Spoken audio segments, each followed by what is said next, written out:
Well, welcome along to another episode of Sweet Tea and Coffee. We are nearing the end, friends. This is episode number 64. Next week, you'll have a surprise. Yeah. A little two-parter. Yeah. We recorded these all out of order, so if we say something wrong today, then it's called normal, because we say something wrong probably every podcast. The sequence is off or something. Yeah. Blake called me juvenile today, and I want to talk about it. I am this weekend really excited. I'm going to get to go reconnect with some buddies. Actually, one of them Sweet Tea and Coffee listeners, one of them Mr. Brad Latson, was featured on the podcast when I was on sabbatical, and we went and hung out with Larry Grayson in Arkansas, and Brad was part of that group. But he and another friend of mine that I've known for forever and was a good friend of mine in Midland, we're going to reconnect. We were roommates in college, excited about reconnecting, and we were originally going to go to the Tech TCU game, but most likely Tech's going to get blown out, and the tickets were really expensive. So we decided that instead, on Friday night, we're going to go to a Mavericks game, which I'm pumped about. And our guest today shares my love of the Mavericks, and so I'm pretty pumped. I'll get to see Luka Doncic play live, and that'll be my first time to do that.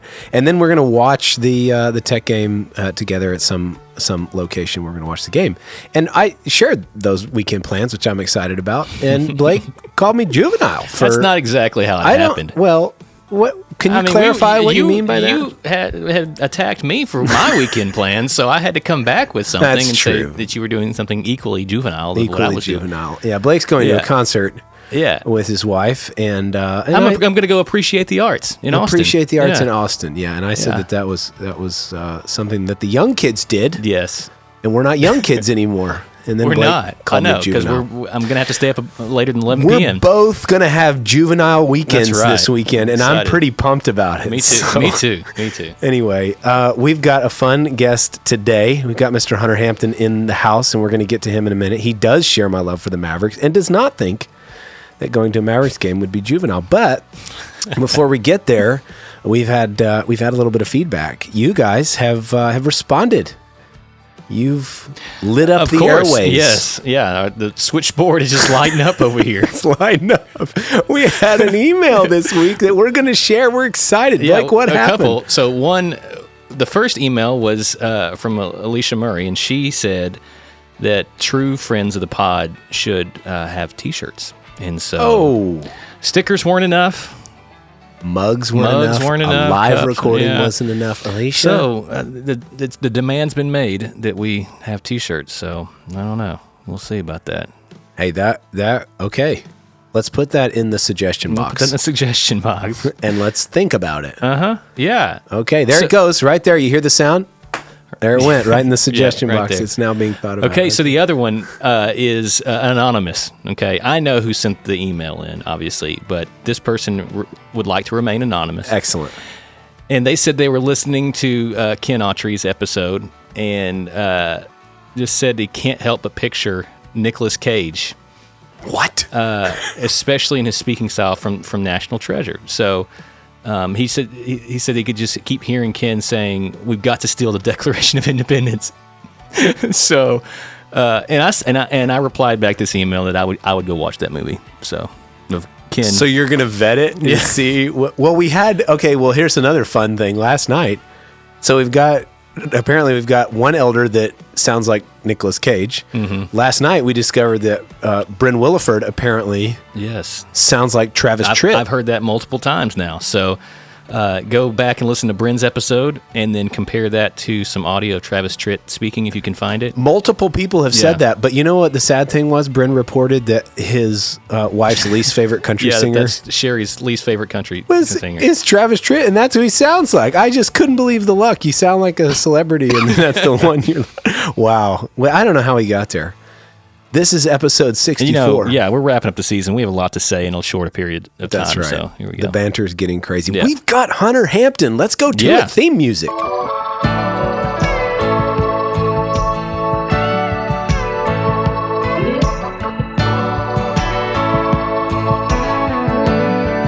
Okay, well, I said we've got Hunter Hampton in the house, and we're a little fired up about all this juvenile weekend stuff. And we got a couple introductory questions. Hunter is in here with his Nalgene and his water. Nalgene, yeah. Yeah, that's right. Shout out to Nalgene. That was big back in the day. In our college days, that was, if you didn't have a Nalgene hooked on your backpack, you were a nobody. Yeah. You better have the Nalgene hooked on. That was super cool. I don't know. I'm stuck in 2006, I guess. Yeah, way to go. Hunter, Juvenile Weekend, what do you think? Going to see Luca play? It just feels like a really good way to spend your time and money. What do you think? Great use of time, great use of money. Big sports fan, not juvenile at all. On the concert, depends who you're seeing. Who are you seeing? Ryan Adams is who I'm seeing. So Blast from the past. See, juvenile. Well, I mean, back in the day, back in the day it was juvenile. Yeah. Now I think we call that just like.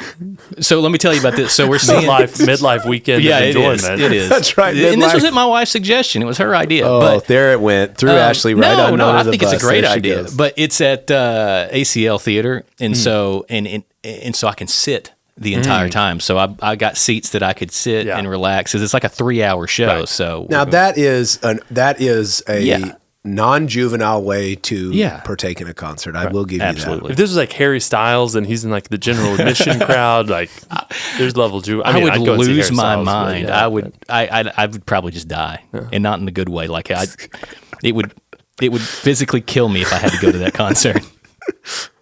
Oh man. Hunter, sweet tea or coffee? Where do you land? Oh, like it's really not even close with coffee. Okay, like it's you mean pro coffee? Oh, pro coffee. Yeah. Yes, okay. Not even close. It is. I'm obnoxious about it. I love it.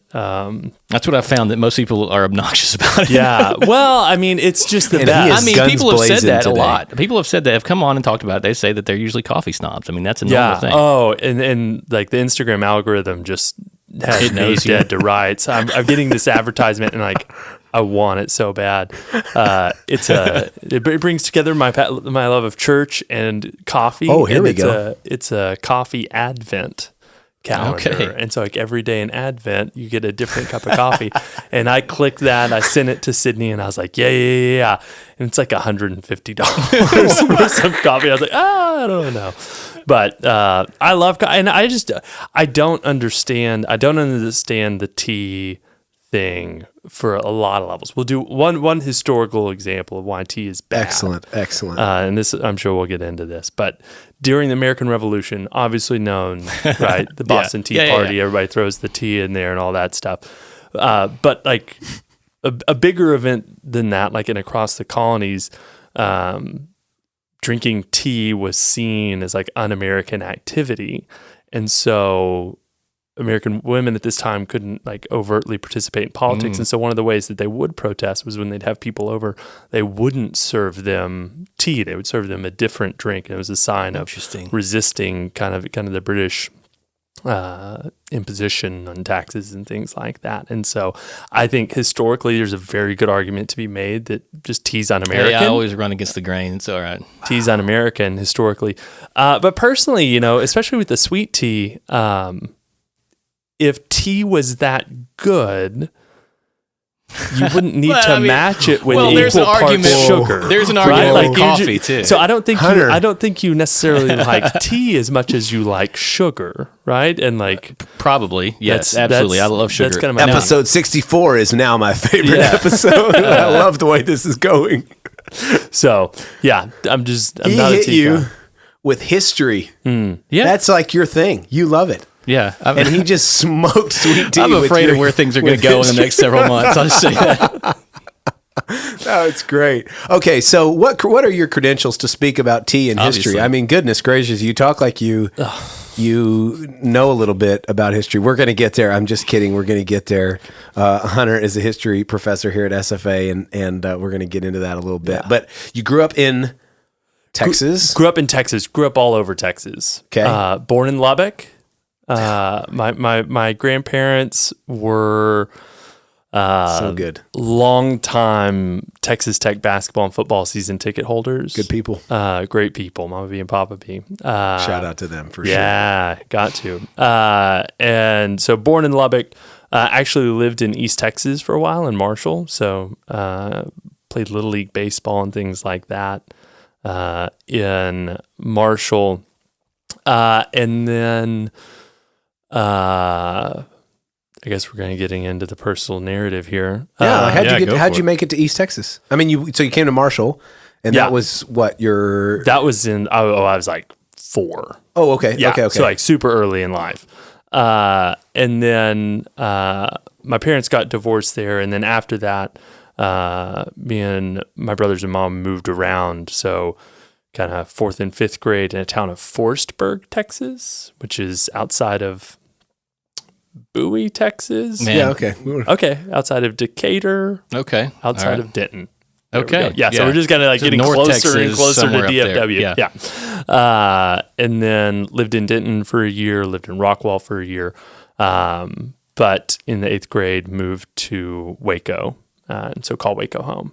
Okay. So Waco, you were there through high school and... Yeah, 8th grade through high school. Okay. So, What was your formative years in Waco, Texas? Like, this is before the big boom of Chip and Joe. Not cool. Waco was not cool. Not cool at all. Baylor was not cool. They had not yet ascended to any athletic prowess like recent years. I had friends in high school who try to sell tickets to Baylor games, and usually like you have stacks of them and literally couldn't give them away to people. So, but it was great. I had some great friends in high school.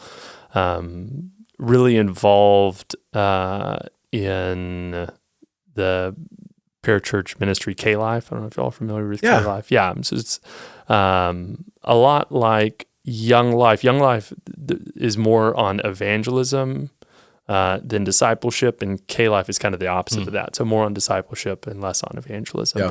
It's associated with the Camp Kanakuk. I grew up going to Kanakuk as a kid.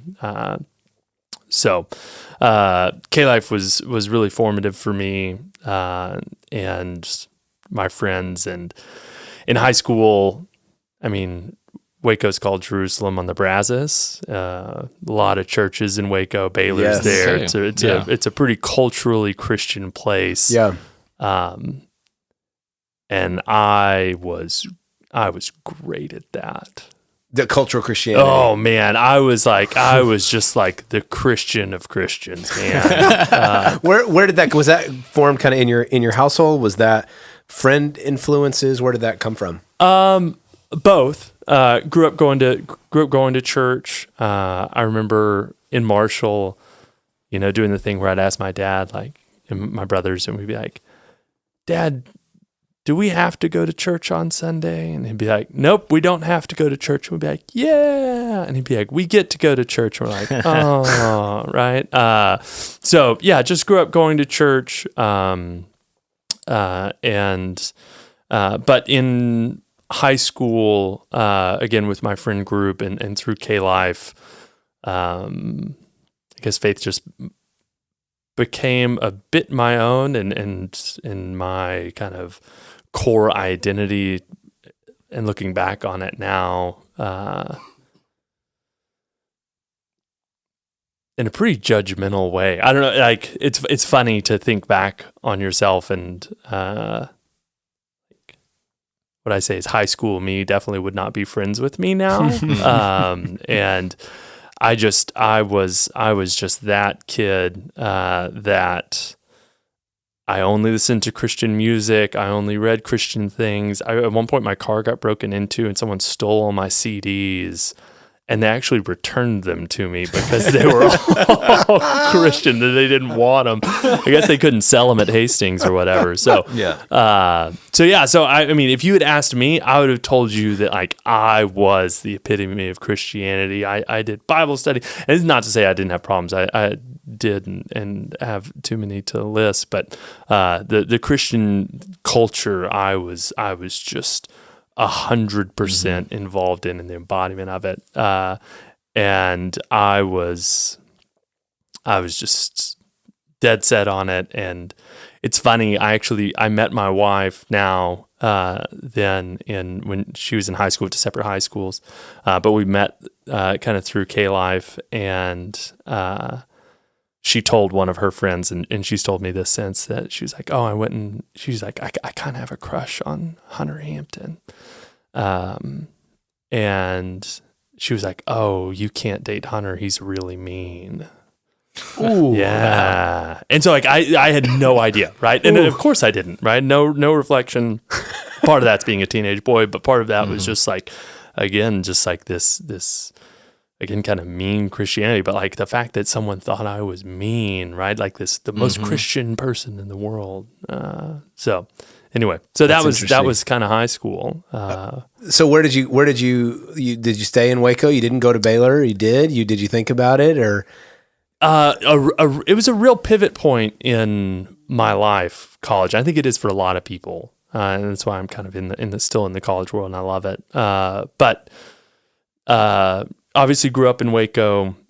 Baylor is there. Baylor's a Christian university. My two best friends from high school were going there. And so I was 100% in. I had only applied to go to Baylor. I got a scholarship. Like I had my dorm room picked out. Nice. Like I was that level of in.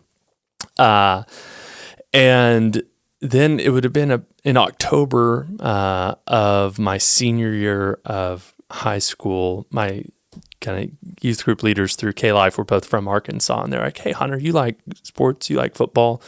Let's go to an Arkansas football game." I was like, "Well, I've been to Baylor football games. I've been to Tech football games." They're like, "You should come to an Arkansas game." And I was like, "Okay, deal." And so we did this thing. We loaded up. We drove, through the night. Got up to Fayetteville. And Arkansas was having a great year, and they were ranked, and they played Auburn, and I was just not ready for. Well, that's a huge game. Oh, I was not ready for an SEC football game, just in any way, and went and. You've just never experienced anything like 75,000 hillbillies calling the hogs. I mean, it is wild. And again, I'm coming from Baylor, and like Baylor sounds like my family reunion. And Baylor is just like the worst of the worst. You can walk in for free, and I loved it. And we walked around campus, and.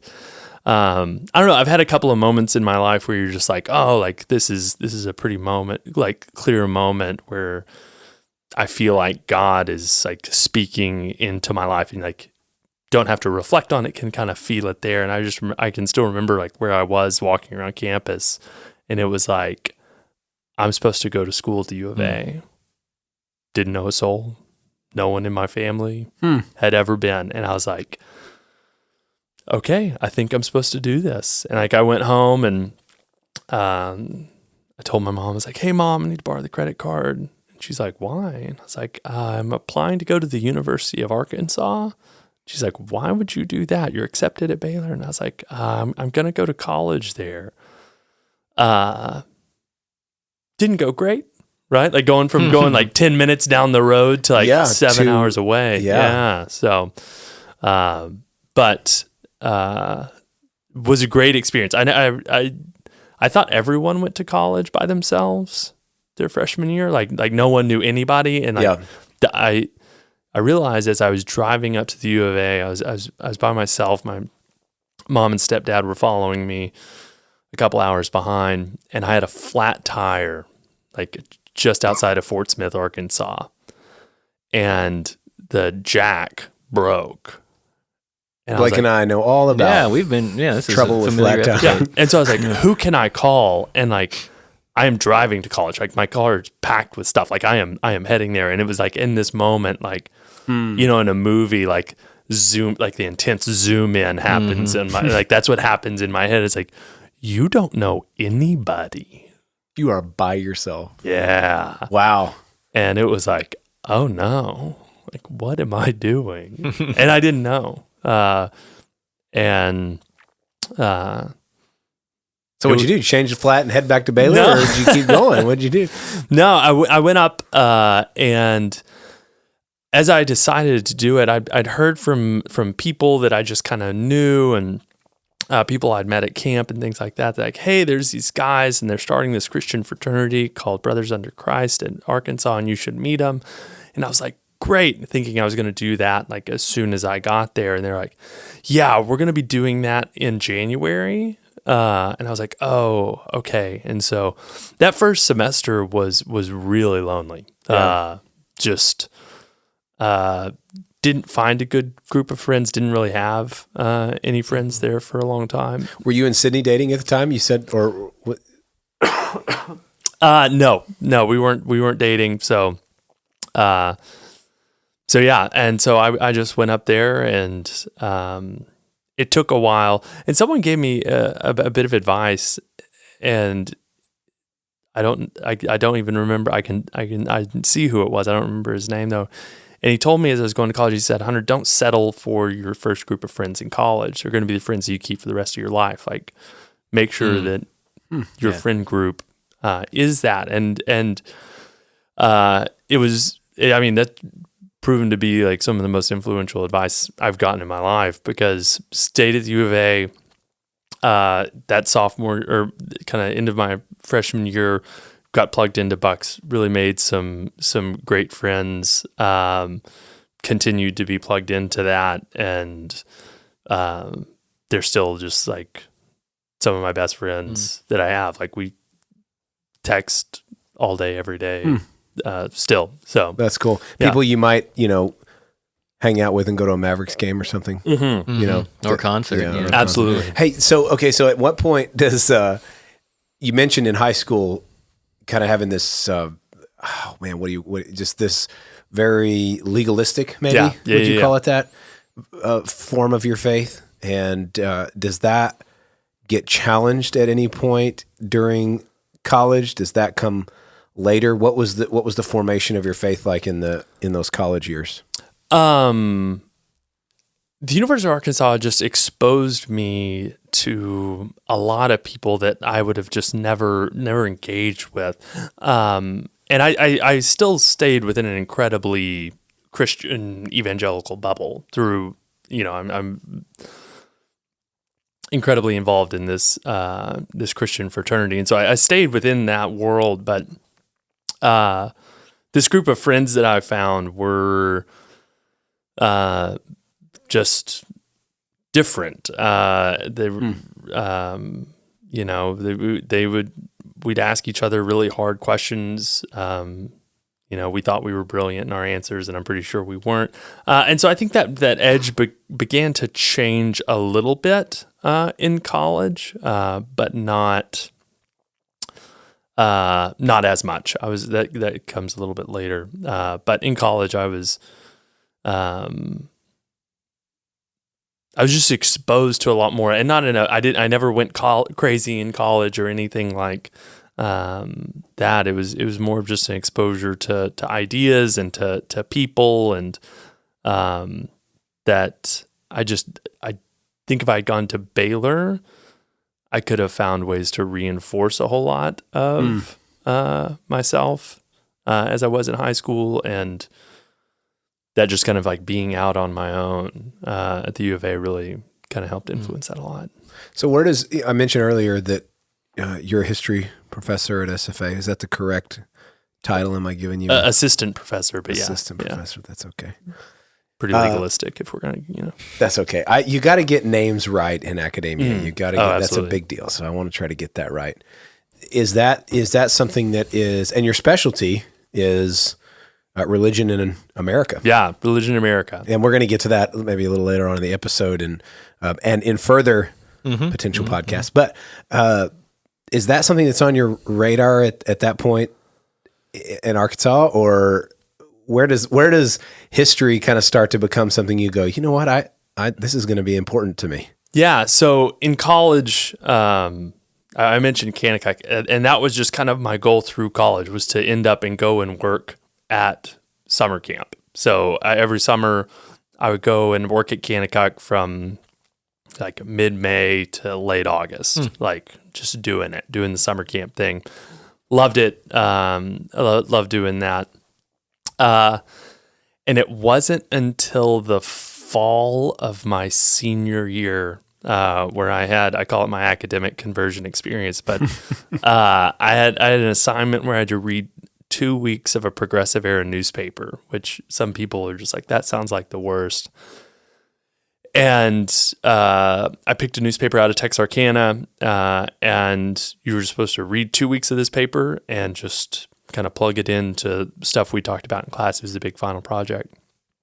And I just found myself glued to this microfilm machine, like just reading it until my eyes went blurry. And they're like 3 or 4 o'clock in the morning. And I went home for Christmas break, and I was talking to my stepdad, who's actually a historian at Baylor of all things. And I was like, hey, like, this is my experience. I'd majored in history because I did well in like my entry level freshman classes. Kind of my family expectation was to graduate from college. I just was kind of good at it, interested in it. If I had to get a degree, I might as well do something I enjoy. And so that's how I kind of get to my senior year as a history major. I wasn't planning on doing anything in history ever. And he was like, hey, maybe you should think about doing history as a career. And I was like, what does that even look like or mean? And he's like, well, you do a lot of reading in newspapers. And I was like, well, I like that. So I'm then kind of plugged into the spring of my senior year, where all of a sudden just like the world is staring back at you, and you're just like, oh no, I am not ready for that. Y'all remember, it's scary times. You're like, I want to be a grown up, and you're like, no, I really don't. That point, Sydney and I started dating not when we lived in Waco, but my sophomore year. So we did long distance throughout all of college, and we think it was great. I mean, it was obviously hard. She's an Aggie. Thankfully, she's not like that. Y'all know what I mean by that. Yeah. Most of our listeners, I think, will too. But we dated, but we also both didn't have to like weigh the decision of, do I do whatever with Sydney on Friday, Saturday night, or do I do this with my friends? We both got to do stuff with our friends, so have a full college experience. Yeah. So, anyway, Sydney is just doing these sorority ring passes, and like all of her friends are getting engaged. And y'all know that mid-aughts Christian subculture, if you're not engaged by the spring of your senior year, you're in trouble.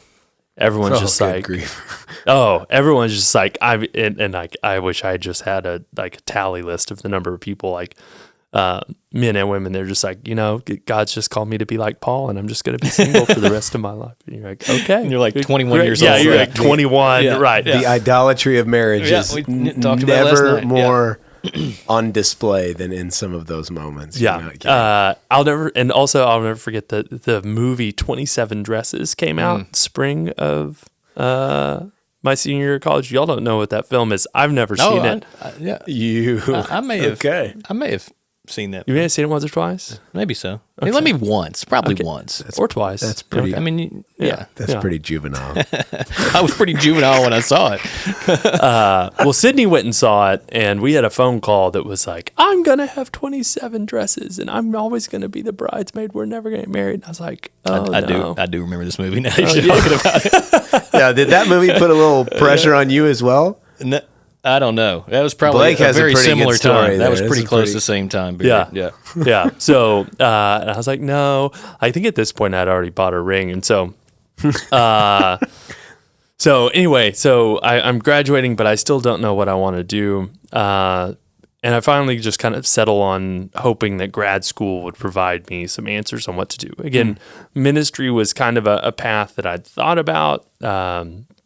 But then this kind of academic history route was something as well. And so I applied to go to Fuller Theological Seminary in Pasadena, California. And I asked Sydney to marry me and asked if she'd come to Los Angeles with me, and she said yes. And so we got married. Wow. And moved to Los Angeles. We didn't realize this until about 7 or 8 years like into our marriage. So I was like, how much time had y'all like spent together like consecutively in a town before you got married? And like the truth was like 2 weeks was like the most consecutive time. Wow. We never thought about it. Like it never crossed our mind. And then we like loaded up in a 28-foot U-Haul and drove to LA. Yeah. Which was wild. Now so you alluded to your college experience being a little bit of where that edge is chipped away, but not completely. You mentioned that comes a little bit later. Is that something that happens in seminary? Is that before seminary? Yeah. Where's kind of this shift for you in terms of your faith? How does that shift happens in seminary? And seminary and my time at Fuller was great and hard for a whole lot of reasons. I'll never forget the first day. Again, Sydney has moved halfway across the country with me. We've been married for, 4 weeks. We're going to be here for like 2.5 years. Again, we know one person. One of my roommates from college also went to Fuller, so we know one person in the the sprawl that is LA.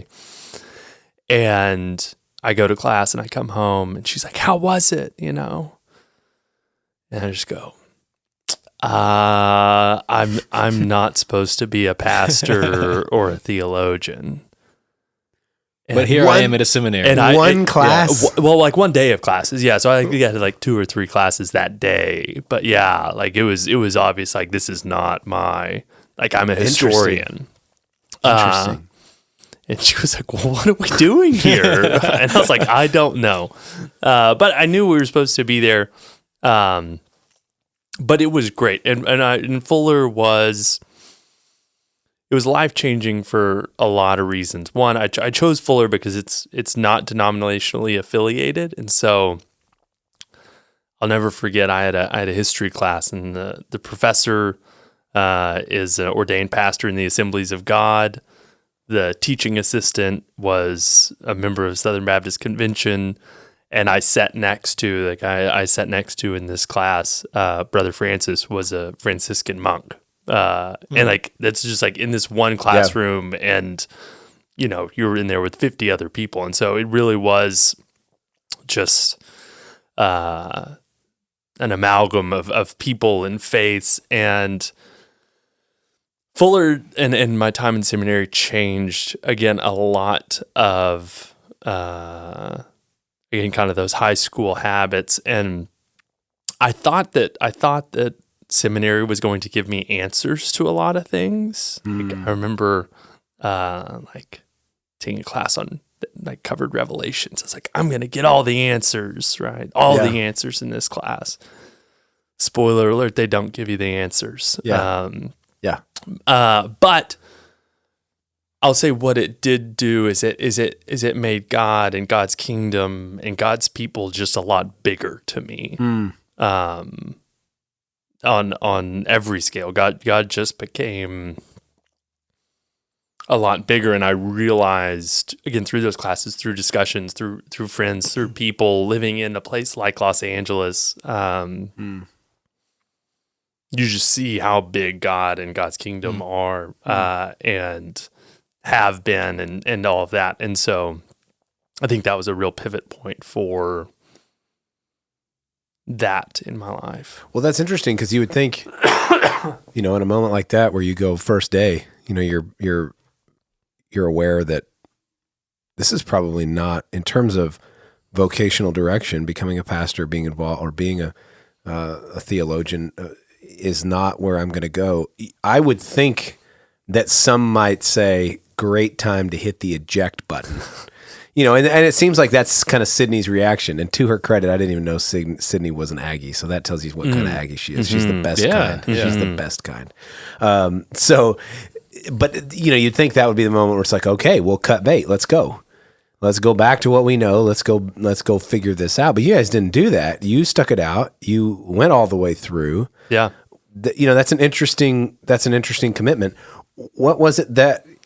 that kept you? I mean, why would you not just at that point say, okay, well, let's go pursue something else? I don't have a good answer other than we just both kind of knew that we were supposed to be there. Wow. Yeah, that's really neat. And it was not easy. It took about sorry, team. It took about 1.5 years for us to even refer to LA as home. Yeah. Like when we come back to Waco, we'd say, oh, we're going home. And then it'd be like, oh, let's head back to Los Angeles. Right. Yeah. So it took us about 1.5 years to even get that sense of home. And when we left there, we didn't really cry. We didn't really mourn like leaving LA. We had great friends and still do have friends that we met there, but it wasn't home. Yeah. But it was a great time for both of us and to get to know each other. Again, we talked about we knew each other. Obviously, we dated for like 4 years, and he can probably tell you the number of weeks. But it was great for that. And it was Sydney found her passion for teaching preschool kids there, and so it wasn't necessarily. I mean, we had good times, but it wasn't necessarily like a bundle of fun when we were there. Yeah, but it was necessary. I mean, Right. You felt like you both had a conviction that staying here is necessary. And this is another great thing about Fuller is that I was able to pivot. So I don't have an Master's of Divinity, which is kind of more of a preaching track. of a Master's in Theology, which was more academic. And then within that, I was able to really turn it into kind of a church history degree, which was great because at the University of Arkansas, I was a history major and I got a lot of American history. I didn't take a lot of religious history. I took one class. But at Fuller, I kind of did the opposite. It was just like all religion, all religious history. And so going into, and at this point, again, I knew I wanted to try to get into PhD programs. I wanted to find a place that kind of brought those two together. I applied to, I think, 12 different PhD programs. Wow. Yeah. Sydney, we wanted to get closer to home, and Sydney was like, if we could just be within 12 hours of Waco so we could drive. So I did like the 12-hour radius on Google Maps and applied essentially to the entire Big 12. That's true. And we did a power ranking of like schools that we would want to go to. And number 12 on the list was for Sydney was the University of Missouri. And come to find out, it was the only place that I got accepted to a couple, but it was the best program and the best scholarship and all those things. And So, but it's number 12 on her list. oh yeah, again, absolute last place because it's 11 hours and 45 minutes from Waco. Barely made the cut. Like truly 11 hours. Yeah. Trust me, I made that drive a lot. Yeah. And so, so it was one of those things, and we've kind of developed this prayer from that of when we're facing big decisions, we kind of ask God to take it out of our hands, and to not necessarily give us a choice, because we would have chosen somewhere else. We would have chosen somewhere closer to home. We would have chosen a different school for any other host of reasons. But just to give us a path that's just like so obvious, like we have to kind of take it. And we prayed that a lot in that season of applying to grad schools and getting in. And he answered it, but Sydney's kind of covert prayer under that was just like, but also a school in Texas. Yeah. And it wasn't. And so I go to the University of Missouri to get my PhD. And it was exactly where God wanted us to be. And we both were there and loved it. Now that's for you guys and just the time we've been able to spend together. I think I understand that for you both, that is a explosion of growth in your faith for you both during your time at Missouri, right? I mean, and that's a time where you develop some deeper roots in community, where you start to learn and value community. I mean, you guys have both had experiences where for your undergrad and then for grad school, you'd been kind of a little bit on an island, but at Mizzou, you develop connection and community, right? I mean, isn't that a big part there, or am I? No, you're exactly right. And seminary it's a weird experience, and y'all kind of maybe experience this more in your daily life. But when you're in seminary, the Bible is literally your homework. Yeah. Like I remember one day where the assignment was like, read through the entire book of Ephesians. And just like you are with any homework or something, you're like, yeah, golly. Yeah. Which is not how you want to approach the Bible. Yes. Not endorsed on Sweet Tea and Coffee podcast. That's right. Not a good approach. Yeah, but but it's so school, true. I mean, you're right. Yeah. It's work, and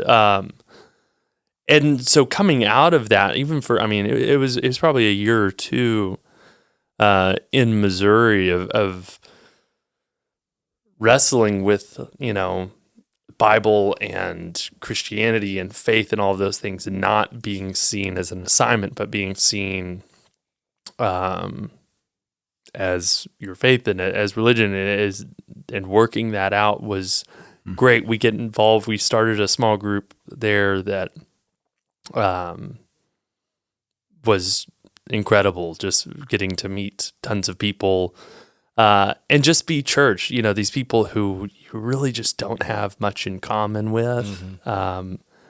You never would have picked each other. If you're just like doing a lineup of friends, like, hey, would you pick them? And you're like, probably not. But through that, right, through the repetition of meeting every week in your home, sharing life, doing things for one another, big and small, just become some of your closest friends and family. And that's kind of what our group became. So we were a group that didn't have any family in Missouri where we lived, and we kind of became each other's family there. And it was a really special time for both of us. And so it was at Mizzou where the faith and a lot that I had learned kind of could be applied to me, but kind of ended as an intellectual exercise explicitly or exclusively as it kind of had been in seminary. Wow. So this is where Missouri is where the two worlds clash. Yeah. Like where, and I say clash, I don't mean that in a negative way, where maybe the better word is where they're stitched together. Right. Where your love of history and this strange desire to read newspapers. Yeah. And your love of the Lord and faith and this kind of, am I supposed to be a pastor, a theologian? No, but this is important and I'm going to stick it out here and get a master's in theology. Missouri is where kind of those two things get stitched together, and you begin to see kind of some of the reasons why, I assume, as now you're looking back on why you stayed in LA, that becomes a lot more clear, because this is what God's going to use for your future, for your career. I mean, this is going to become a huge deal, the merging of those two things. What was that like as you saw those those two passions coming, these seemingly odd pieces now starting to be stitched together? It was great. And going from a seminary degree to, a PhD programs, most of which are located at kind of R1 state land grant schools, the reception was varied. Some schools were like, yes. Some were just like, no. Some were like, you're on probation to start to see if we'll really accept you. But my advisor, John, he had a degree from Fuller. No kidding. Yeah. And so he had a petroleum engineering degree. Wow. Went to California to do that, then got a degree from Fuller, and then went and got his PhD in history at Notre Dame. And so he understood Fuller and he understood seminary, and so he was a great place again. Yeah, exactly. Like bringing those two worlds and passions together. And it was there that, and in my PhD program, that I got to, again, kind of blend all of these things together. And for some historians, not all, studying history is a lot of trying to understand where we come from, and understand where I come from, and kind of a reflective practice in that way. And my dissertation project kind of became an outgrowth of that, and I looked at this kind of role of sports and Christianity and masculinity, and how all of those things kind of worked together in the 20th century to make this kind of evangelical culture that I grew up in. And at the time, as I was starting this, Tim Tebow is everything, and he's he won most influential athlete, it was 2013 or 14, and he wasn't very good in the NFL the year that he won that, but his influence, was outsized. And so it's just kind of how did we get to that point?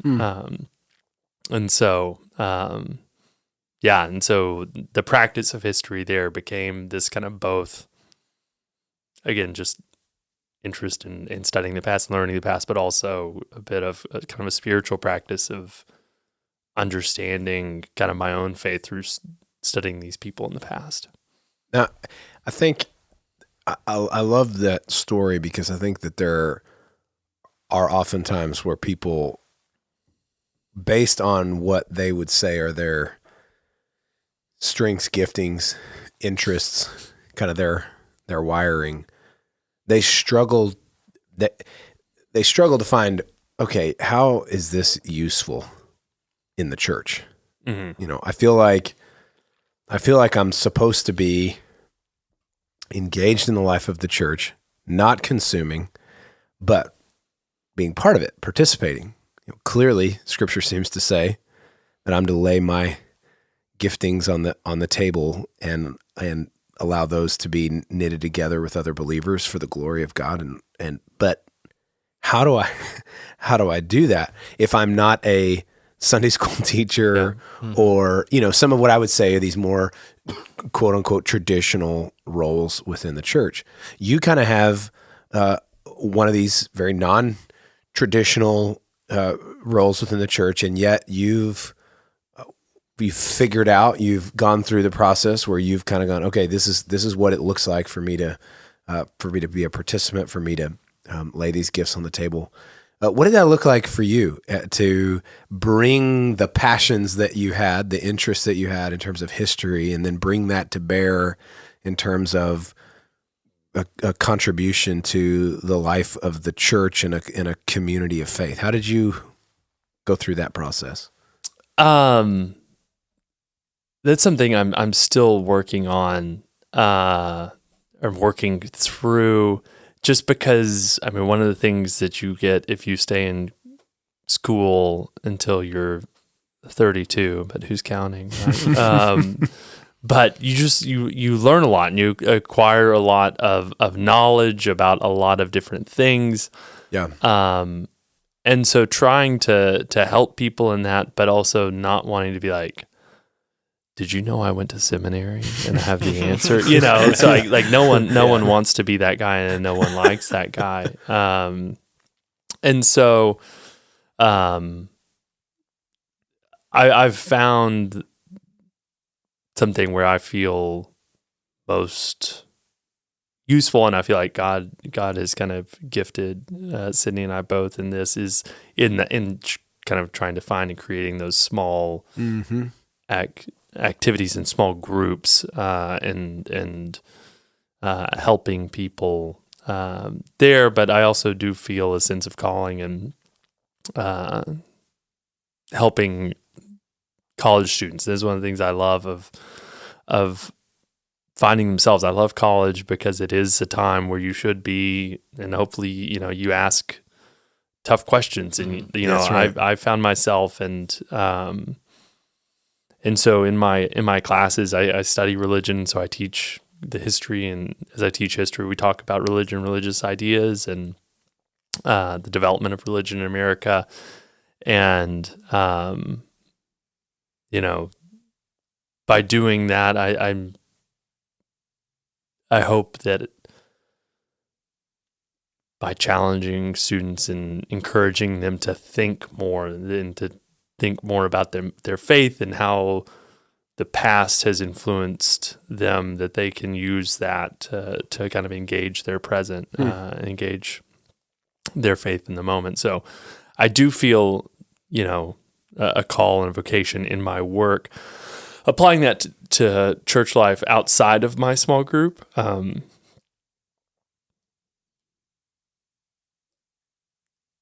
has been, again, something I've tried to work with. Again, having this, but are we talk about the idea? Yeah. Maybe here in just a minute. I think we'll get to that. Foreshadowing. Foreshadowing. But I think one of the things I've seen you guys do, and actually we'll kind of tease the upcoming project here in a little bit, but one of the things I have seen you guys do is take, and listening to your story, it makes a lot of sense, the way that you were impacted by that small group in Missouri. And we have, just as a side note, we have a lot of odd overlap in things in our lives, like the Lubbock, Fuller, Missouri, the Mavericks, all the good things. That's just as interesting. But anyway, that small group was so impactful for you in Missouri. You guys came here, and I don't think you'd been here very long, and we kind of went into COVID mode. I don't think you'd been here too terribly long, maybe a year or two. Well, I'll tell the story. Okay, go ahead. It's kind of interesting. So, getting an academic job is tough. Not a lot of jobs out there. I think I had applied to about 80 or 90 different jobs, ranging from Florida to Oregon. So, my goodness, willing to go. Applied to the job at SFA in the summer. I applied on July 5th. I was offered the job, I think it was July 26th. And they were just like, you need to be here by August 15th. Wow. Yeah. And I remember looking at Sydney, and I was like, we're moving to Nacogdoches. We'd just woken up. I got this email in the middle of the night, and she was like, okay. And we start game planning. It's like, we need to go there tomorrow to find a place to live. We owned a home in Columbia. We had to sell a house. Sydney had to quit a job, find a job, and it was beyond hectic in this 2.5 week stretch. But it was also one of those moments, again, kind of throughout all these big pivot points in our life of, God, don't give us choices in a way because we just don't trust our choices. I don't want to be guided by me. That doesn't go very well. And so this was kind of one of those things. It was okay, we're supposed to go here. And usually, again, being a historian, I like to reflect back on my life, and you can see ways that God has kind of moved in the past. And I think a lot of us can do that, of thinking back, and you're just like, oh, I see God moving. Mm-hmm. If I look back 10 years, 5 years, whatever, that was one of those moments where it was just at the end of the day, we would both just head hit the pillow and then just be like, wow, God did dot, dot, dot, dot, dot. And you would list off 5 things, wow. Coming down here, Sydney getting a job offer before we'd even stepped foot in Nacogdoches, being able to find a house and move. And so the getting here was one of those smooth God moments. Getting here, being here was different. It was tough for the first couple of years because we just, again, didn't know a soul in East Texas. But we knew we were supposed to obviously be here. And so we just we didn't get to really mourn. It was kind of a true Band-Aid ripoff moment of Columbia. And so the first, truly kind of year we were here, we just kind of had to mourn not having friends and finally found church. And so, it took about 1.5 years for us to kind of settle in and find our footing. But, and found, again, kind of a group and started doing kind of the home group thing. Yeah. here at Fredonia Hill. Yeah, that's and it's been amazing. And you guys have, I mean, your commitment to that has made all the difference. And but I think we've certainly got a lot of college kids that are associated with our church, and they're in these moments of their life where they spend several years here, get connected, grounded. This becomes home for a lot of them. And then they go through this period of time of transition where they've got to go somewhere new, and they're in the middle of that transition. We've got a lot of people moving here now, and we've got a lot of new families, a lot of new faces. Exciting time, certainly for us of growth. But the point is, we've got a lot of people that are either in or about to have a period of transition. And you've experienced several of those periods of transition.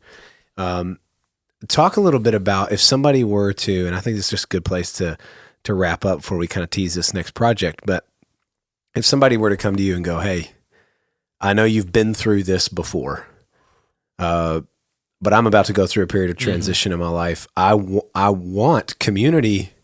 Christian community is really important, but I've never done this before. I've never made transition.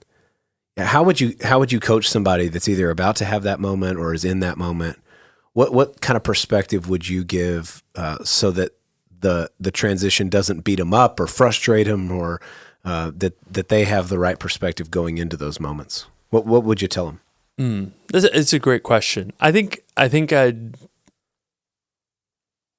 I'll do three, right? I did go to seminary. That's We're right. in Baptist church, so we got 3 points of this little sermonette. Yeah. The first one would be the bit of advice that I got going to college, like in this transition of don't settle. Don't find something that you think is okay or fine because it's the first and that it might just be okay. Instead, embrace the struggle. Embrace the it might be lonely for a little bit, and I might have to kind of poke around and transition through, a couple of groups of friends or a Sunday school here, a Sunday school there, and so not to settle. The second one is that once you find that place where you feel that this is the place that you're supposed to be, is consistency. Yeah. Because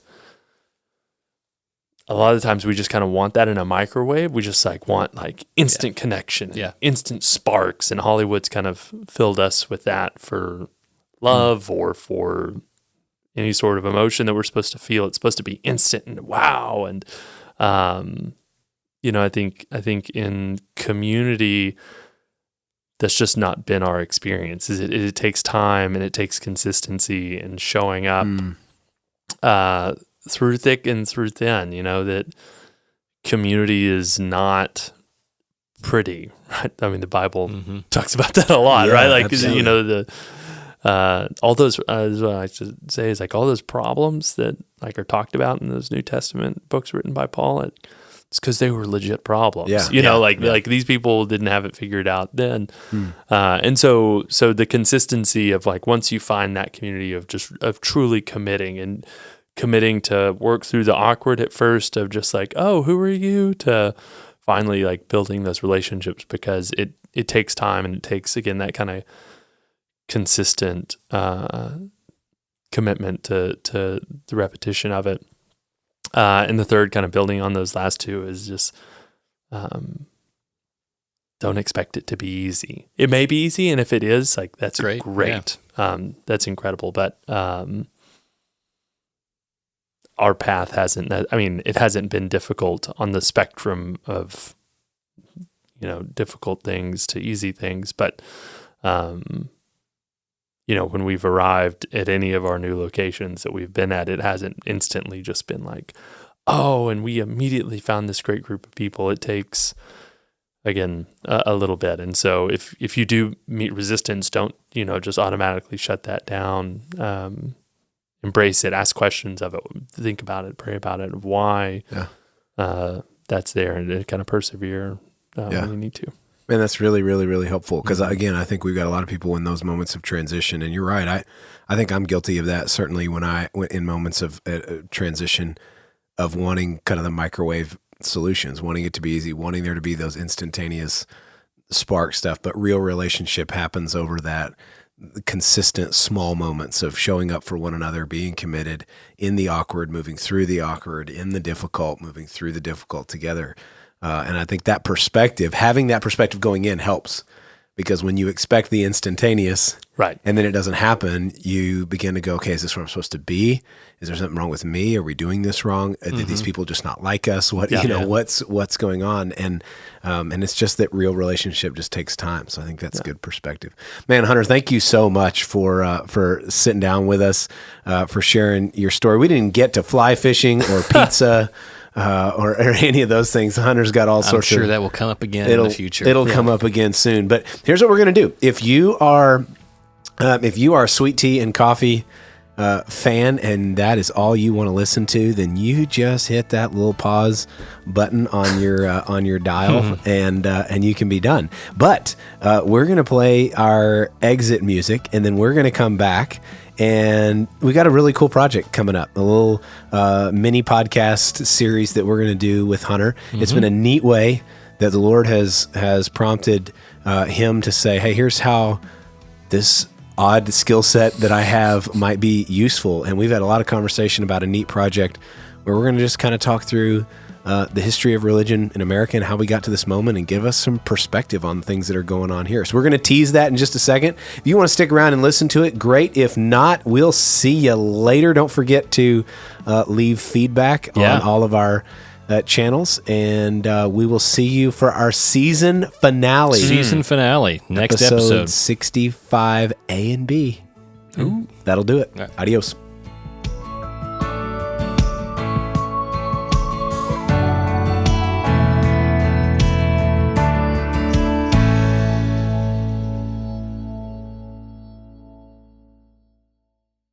Okay, so I said that we've got this is a little bonus. So if you stuck around, welcome. We want to tease a little project. As I said before, and you heard in Hunter's story, one of the things that he's been working through and wrestling with is how can I use the knowledge that I have, the perspective that I have, how can I use that to help the church? And so this all started a conversation that Hunter and I had via email and a little bit at the gym of just kind of tossing around this, bringing a historical perspective into the current moment that we are in, and tracing back some of the things that people are talking about today, some of the issues that we're facing, some of the words that we use today in church culture, in the wider culture, and how did we get to this moment? And I think the thing I'm really excited about, from a pastoral perspective, is that if we're gonna minister within this community, if we're gonna understand the challenges that we face as the church, one of the tools that we need in our tool belt is some perspective. And history is a great way to gain perspective on how we got to where we are. So I am really, really, really excited about this. And I am not a historian. And what's really funny is I went to Fuller as well, and got actually the same degree, which I almost laughed out loud when you said, more the academic route, because I was thinking about myself, and I got a master's in theology, and I was like, ooh, I shouldn't, But the history stuff for me was much more of a grind. You took to it like a duck to water. Yeah. I crashed in the water, So I'm coming at this from a non-history expert sort of point of view. Blake is I'm a huge amateur when it comes to history. He's an amateur historian, but he loves it. So this will be really interesting. Yeah. So here's how we're going to frame this.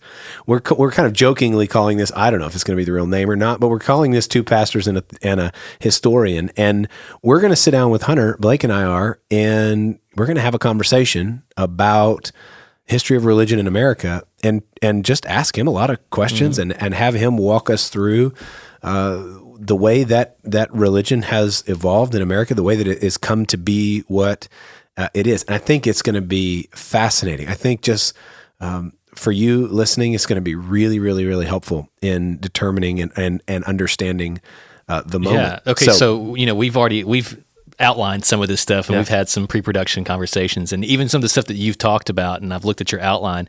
I was watching the HBO miniseries John Adams, and yeah. the whole time I was like analyzing it based on some of the things that we even talked about the founding fathers, and just like, so it's, for me, it's super interesting. But I think it'll be cool as people kind of think back of some of these things that they've learned over the years. Yeah, and look at it from that perspective. Absolutely. Too. So we're going to do 6 episodes. Yep, we're going to do 6 episodes. Hunter, give us kind of a crash course overview. What are we going to be talking about? What are you going to take us through? We're going to be kind of hitting. Again, 6 episodes on high points, kind of pivot points of religion in America, specifically kind of the history of evangelicalism in America. And so we're going to look at just how faith and kind of evangelicalism has developed over time. And this is something that I've wrestled with for a long time. Is I feel a calling and vocation in my writing, in my research, and in my teaching of students. But how to help the church was something that I don't know, I struggle with. And so this idea is a way of doing that, of looking at how our past has shaped and continues to shape our present moment. There's the saying is. The past isn't dead. The past isn't even past, Yeah. And so, we're going to look at kind of the early colonial days in America, and how the different faith groups shaped the development of colonial America that kind of led us to creating this thing called the United States of America. Looking kind of at religion and the founding is something that we talk about a lot in the church, outside the church, religion in that moment, religion kind of in the Second Great Awakening. So, okay, we have this thing called the United States. How does American Christianity shift and adapt to that kind of new cultural climate? Religion, we're going to look at religion in the Civil War, in the early 20th century, and then kind of a post-World War II. So we're kind of hitting the highlights, a lot of moments, but just thing we're going to be focusing on is how culture at these different times shaped people's faith and faith practices, and how it shaped their religion, and how they also used religion to shape the culture around them, in hopes that we can be more reflective and conscious of how we do that now. Well, I mean, I love this because if somebody, just as a pastor, if somebody comes to the office and we sit down and they're explaining to me the moment that they're in, the first thing that I'm going to start asking you questions about is yesterday. Yeah. The first thing I want to know is, okay, well, tell me about your family and tell me about the relational dynamics that you're in. I'm going to want to understand history to help me understand the current moment so that we can, with wisdom, move forward. And we're essentially in a large scale, we're doing the exact same thing. We're kind of going, okay, here's where we're at. Let's gain perspective on our past so that we can, with wisdom and care and discernment, move forward in the future. And to be honest, I think there's a lot of, even you use the word evangelicalism.